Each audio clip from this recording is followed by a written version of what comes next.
যারা একটি নতুন রাজনৈতিক দল সংগঠিত করেছে, যাদের এখনো রেজিস্ট্রেশন নাই,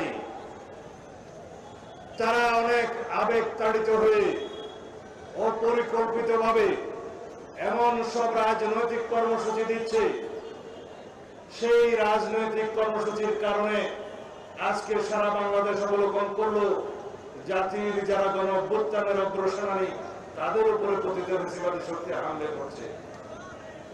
সুতরাং বাবারা, রাজনীতির ময়দানে আরো অভিজ্ঞতা সঞ্চয় করার জন্য আমরা পরামর্শ সবসময় দিচ্ছিলাম, আজকেও দিচ্ছি, নসিহত করছি।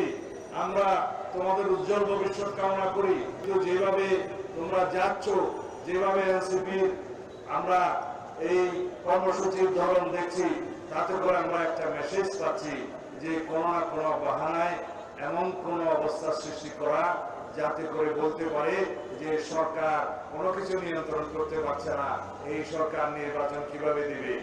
আর কিছু কিছু প্রশ্ন তো ইতিমধ্যেই আপনারা তুলেছেন। এই নির্বাচন কমিশন নিরপেক্ষ নয় কেন?